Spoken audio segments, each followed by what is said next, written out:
Welcome to Freedom of Thought, a podcast by Humanists International with me, Gary McLelland. And me, Leon Langdon. Nice to see you again, Leon. Last week we were discussing the Human Rights Council and how that sits within the different UN mechanisms. You had just landed actually in Geneva, I believe, that evening. So you've now been in Geneva for a week. Tell us, what have you been up to? We got out for a nice run yesterday, which is about as exciting as it's... No, I'm joking. It's been great to be here. It's long days. I've been in meetings today since 9 a.m. or so. But it's been exciting. There's a lot happening. Most of it for better, I think. Having been here for the week and being able to digest it, and obviously, I feel like the constant theme we're talking about is the challenges of multilateralism or to multilateralism. There's a real spirit of resilience around. I feel like people are really determined to prove the worth of the UN right now, and that goes from states to UN staff and all the way down to kind of civil society, of which there are many. Just today I spoke at the annual panel on the rights of the child, and you know, it was so poignant, and I was really struck by the children in the room. So states literally were handing the microphones to, you know, some states have sort of children's parliaments, or they have National Youth Council representatives, and so many states were represented by children, but also the same for civil society. I was one of the oldest giving a statement, which is seldom the case, but I think I was really struck in that, and the subject was children in armed conflict, and I was really struck by just the centering of children's voices as being a really tough moment in a lot of ways, against the backdrop of what's happening around the world in armed conflict, but also a really important moment to remember that we're here to sort of safeguard multilateralism, but fundamentally the world and people's rights for the sake of future generations. Thanks, Leon. And I mean, what you say about going for a run, I mean, I think that is important. I mean, it's something, you know, as people probably know, the team at Humanists International is very small. There's 10 of us that have to do all this work, and it involves a lot of travel. You know, me and you probably travel the most out of the team, and it's exhausting, you know, and I think from a well-being point of view, it is important to make sure that we take time to keep healthy and so on. But in terms of the important work of the Human Rights Council, I mean, one of the things obviously that's been coming up over the past week and that you and I have spoken a lot about, but maybe we should just inform our listeners about, is the situation in Iran and conflicts generally, US acts of aggression contrary to international law.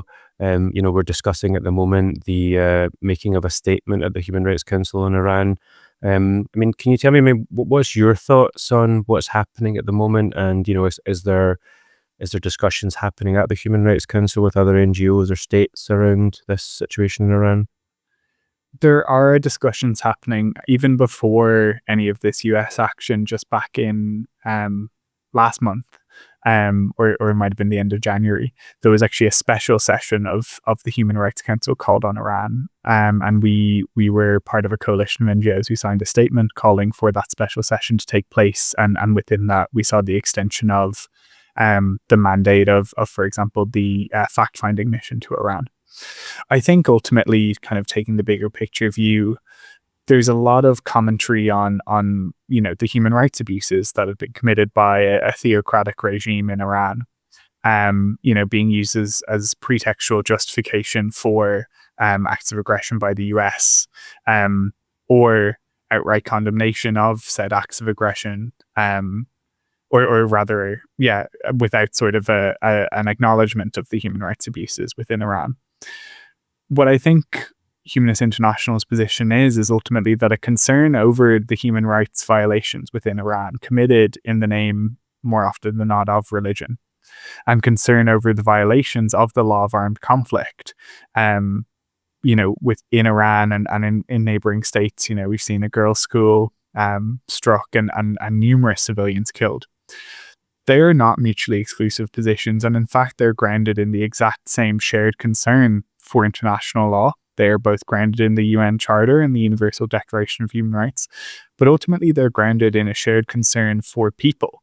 It is people who are going to be hurt by all of this. Humanists and Humanist International has always centered human rights over states, people over institutions, and people over egos. And ultimately, it is going to be people who are hurt the most. It is civilians being killed in Iran and in neighboring states that we are most concerned over, or are most concerned about.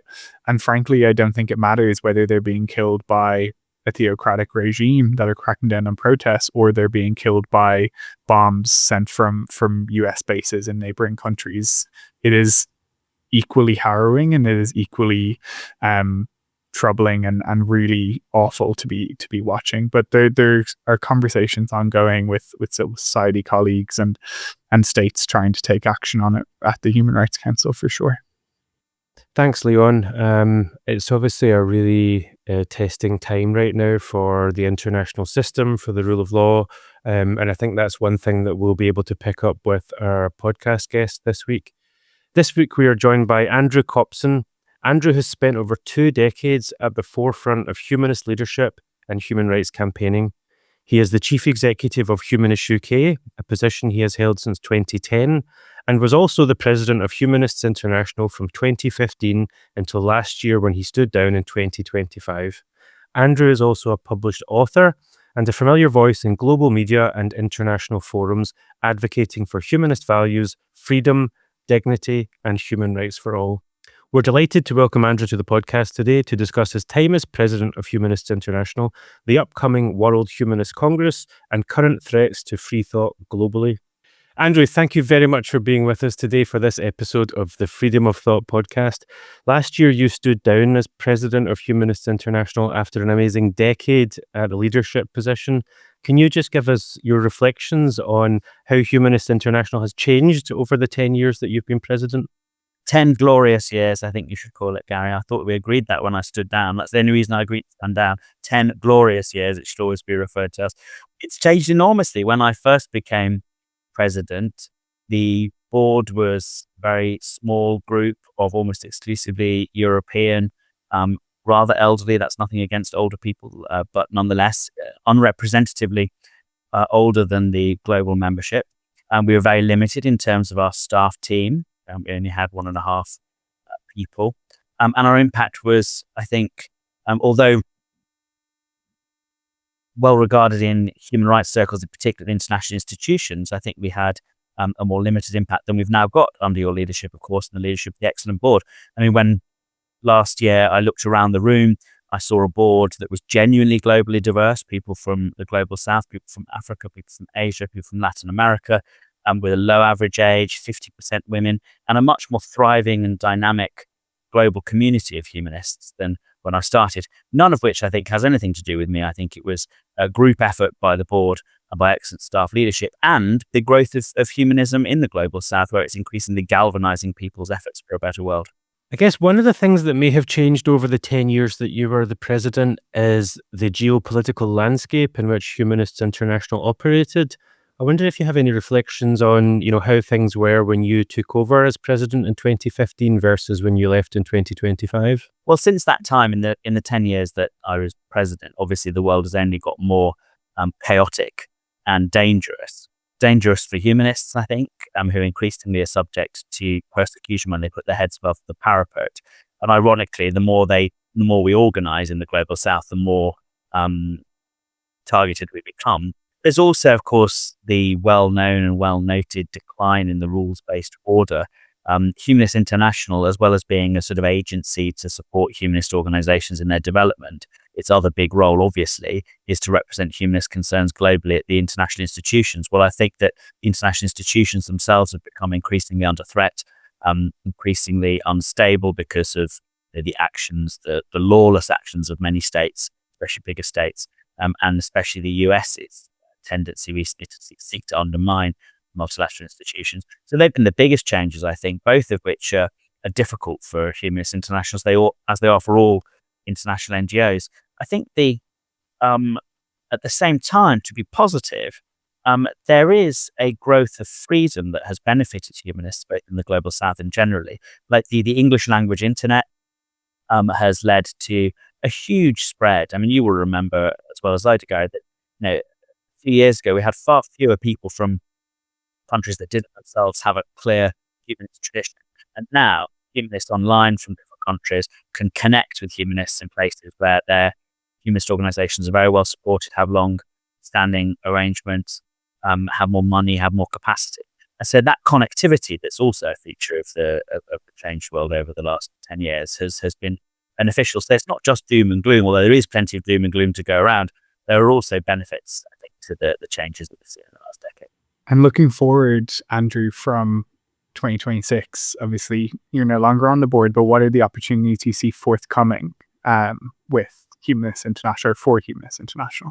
Well, I think that's a good question, Leon, and let me take this opportunity to commend you for your international advocacy efforts that I've really enjoyed keeping up with in the last few months since leaving the board. I think that's one area where we do have a lot of opportunities, because for every weakness, and the decline in the efficacy of international institutions is certainly a weakness, there is an opportunity. I think that Humanists International, by continuing to participate in the multilateral order and to continue to speak up for the liberal values that inform it, which are the right values to see us through both these present difficulties and for the long-term betterment of global society, I think is an enormous opportunity. I've always thought, and I'm sure we all have on this call, and probably listeners too, that humanist values are ideal for our modern age, our plural world, and a world that can only ever be brought together by universal values, never by shared beliefs. And I think that our contribution should continue to be, and it's an opportunity for us to continue to advocate for that global order. So I think that is an opportunity. I do hope that Humanists International continues to have that function, that purpose, representing the global humanists in international institutions. I think that where we need to do more, and I regret not having been able to do more myself during my time as president, is to support humanist organizations in the global south, who are setting up, who need leadership development, who need support, whether that is the traditional transfer of money from the north to the south, which I do absolutely heartily approve of and think more should be done in relation to that, or whether it's simply connection and support.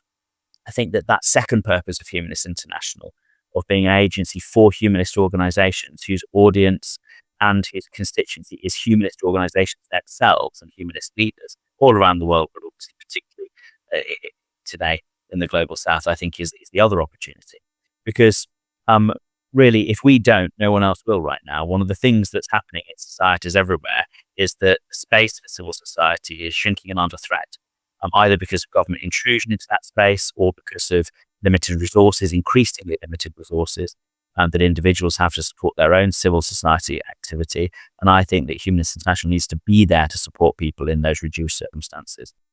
Thanks, Andrew. I wonder if I could ask you, maybe just looking back again over the last 10 years, if there's one decision, one policy, one action that you took as president of Humanists International, and we can say, with the exception of being on my appointment committee, of course, that stands out to you as a real key achievement for your time?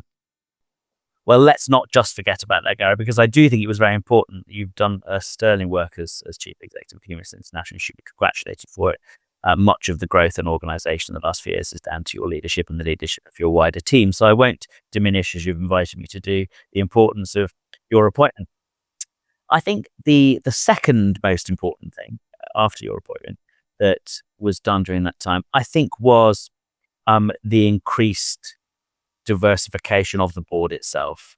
I do stand by this, that, we had during my time, the first African on the board, the first Asian on the board, and I mean people from those regions, not just ethnically Asian or ethnically African.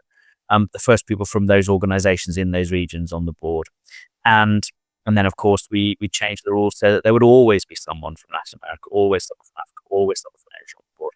And I think that the promise, so first of all, I think I delivered straight away in greater diversity of opinions that did genuinely globalize, not that the Europeans always liked it, but that did genuinely globalize our thinking.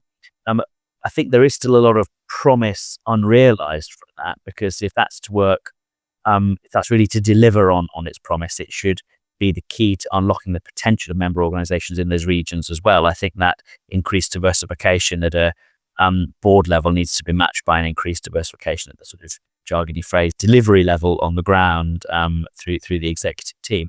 But I think that was the biggest change, because it was just becoming unsustainable to claim to be a global network when leadership was entirely or almost exclusively European, with some North American admixtures as well. So I think I'd like to hope that that will be the longest enduring impact of my time, second after your appointment.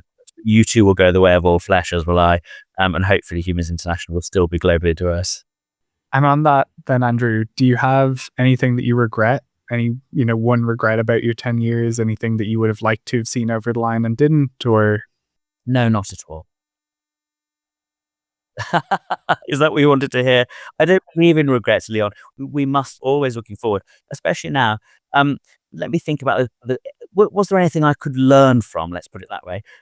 In the time that I was president, which didn't go quite as well. Well, I think that one of the things that I would learn from, I think you've already learned from, which is the new incarnation of our World Congress. I think one of the things that I do regret is that we had a lot of cancelled international general assemblies and congresses during my time. I mean, that wasn't my responsibility. There was, the collapse of the Brazilian economy and COVID international lockdowns and all sorts of other constraints that were on us that caused us to not meet as often in person as we might want to as a global community in as many diverse regions as we might want to. I think it's very good that after my time, you've moved now to have a genuinely global World Congress every year in a different continent every year. This year, obviously, in Canada. Next year, I excitedly wait to see, like everybody else in Civvy Street, all of us normals wait to see where you will decide the Congress should be next year. But I think that's my... I feel regretful at not having sorted that out. But then there'd be nothing for anyone else to do if we'd sorted everything out in the last 10 years. So I look with admiration on you having sorted that out after my time, because I think although meeting online has been an incredible benefit, especially to people who we could never be in touch with in previous times, meeting face to face and connecting face to face is so important. We are humanists after all. The human dimension of our sociability is, there's no replacement for it. That's a very good point, Andrew. And I also think that it's only fair that we tell our listeners and viewers that after your retirement as President of Humanists International, you have remained committed and active within international humanism, and you've been working on our program committee to help develop an excellent range of speakers for the 2026 World Humanist Congress. And also that you've just agreed to be the chair of our resolutions committee as well. So you're also continuing to play an active role in international humanism. I think the Resolutions Committee has been so important during my time. In fact, I was first on the Humanist International Resolutions Committee before I was president. I was on the Resolutions Committee for the 2011 World Humanist Congress, which adopted a really inspiring resolution on peace.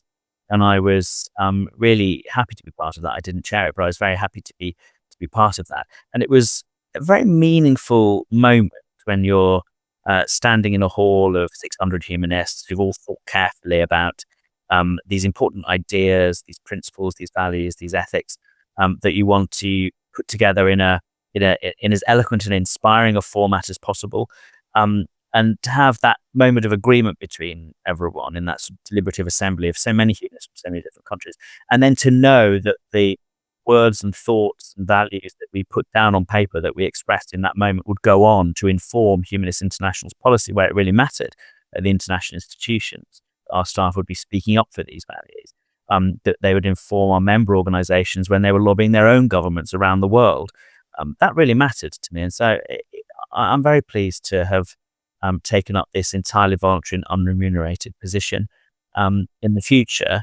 Of being chairing the Resolutions Committee, because I think it is an amazing thing when people from so many different cultures, so many different countries can cohere around certain values in the way we do in our resolutions at World Congresses, and I think it really matters.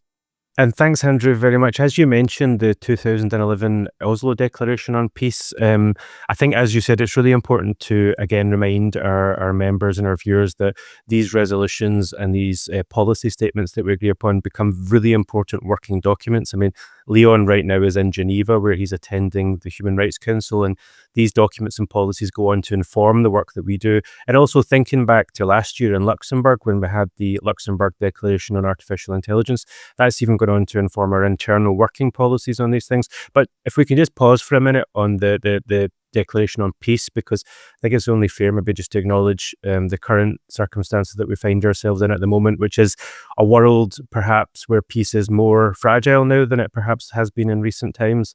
Of course, thinking about the American action in Iran, and previous American interventions over the past few months. It's obviously a very challenging time, and I think one in which a lot of the international rules around war and diplomacy are being challenged in a way that we've never really seen in recent times. What do you think the role of humanists and Humanists International? I mean, what do you think we can do in these times of challenges to the international rules-based system?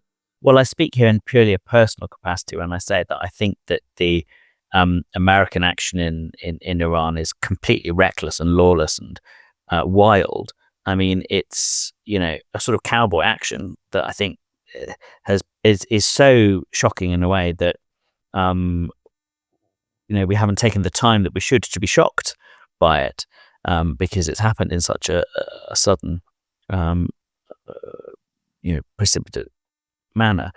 I think it's clear that humanists, like any supporters of a rules-based international legal order, should be clear that this sort of activity is unlawful, that although the regime in Iran is clearly not one that any humanist would support, it's not democratic, it doesn't respect human rights, it is a hateful regime, theocratic, joyless, ruining the lives of the people who are forced to labor under it.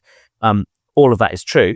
And, I think that the international community should find ways to ameliorate the situation for the people of Iran, and to support democratic change in Iran. And that might include some military action in cases where it can be, lawfully conducted. But this is not it. And all that illegal military action like this does is further destabilize the world. And lawlessness is something that once it takes hold, we know from our history, it's incredibly difficult to roll back. Only total war created the rules-based order that we now have, the misery of the Second World War. And I suppose humanists have to be those who continue to stand by the potential for the rules-based order to bring peace, to restore peace, and to succeed in the long term. I think we have to be hopeful for that, but it's very difficult at the moment to see how that can be brought about.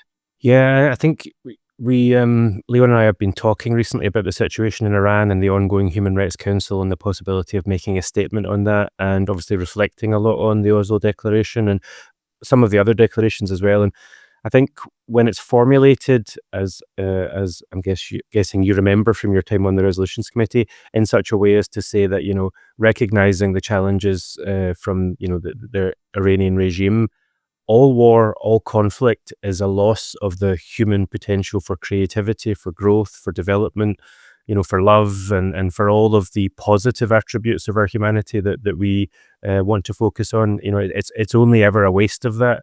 And I think that's not to try and second guess the reasons behind it and some of the potential justifications, but that, as an end in of itself, war is just a complete waste of the human capacity that we strive to fulfill. Exactly right. Just to connect the kind of two strands we've been talking about, I think amidst this geopolitical strife, Andrew, I'll ask you to reflect on the importance of something like the World Humanist Congress, and also noting that you've obviously been integral to so many, but also organizing, I believe, the 2014 one in Oxford. Yes, the good old 2014 Congress. That was, of course, the best Congress ever held. But I'm sure that the Canadians will do their best to compete with it this year. Yeah, I think you put your finger on something important there, Leon, is that in times of strife, when one can feel very hopeless, it is, of course, enormously fortifying to come together with people who share your ultimate values, who have that same hope and optimism and desire and resolve to work for peace, for example, in the current situation that we're in. Just as we found it, I think, very useful to come together online during COVID, where we all shared our commitment to the scientific enterprise in developing vaccines and telling us how we needed to behave, and we shared our appreciation of those moments together. So there's a great sort of consummation to coming together in those sorts of times, as well as it being refortifying for you in the struggle that you then go away to carry up again in your own individual lives or in the lives of individual humanist organizations. So I think it is incredibly important. And I think that the intellectual content of the program of the World Humanist Congress, where we hear speakers, where we discuss with them, we hear new ideas, is also can be very clarifying in our own minds for thinking about how we can address different issues, including global conflict, different frameworks for doing so. The theme this year is humanism as resistance. I'm really looking forward to hearing more about the different things that people think they are resisting or we should be resisting, and also the different ways of resistance that are possible. Human rights as resistance, the audacity of hope, to coin a phrase, and its role in cultivating resistance through community and other types of resistance. So I think not only is it good commonly to be together and fortifying, it can also be clarifying through discussion and through hearing new voices to send us home again with better ideas. And I think it is important to have a diversity of voices. I must make a point on this podcast, given the very maleness of everyone present, that I think that it is very good aspect of the congresses in now that we have them, that there are, for example, no all-male panels, that there is always global diversity in the ideas that are in front of us and that we explore together. I think that diversity of frameworks is very valuable at congresses too. Thanks, Andrew. And once again, on behalf of everyone at Humanists International, thank you for your continued efforts behind the scenes to help Humanists International realise its aims and objectives, and for your belief and your continued trust in what we're doing. Do you have any last messages for the listeners of our podcast before we wind up? Thank you for your service. Thank you very much, Andrew. If you have found this episode useful, please share it with others, subscribe wherever you listen to podcasts, and leave us a rating and a 5-star review. It makes a big difference in helping new listeners find the show. If there's a topic you would like us to cover, or someone you'd like to suggest as a guest, you can contact us via the links in the show notes. To find out more or join Humanists International, visit humanists.international and subscribe to our newsletter. Thank you for listening to this episode of the Freedom of Thought podcast.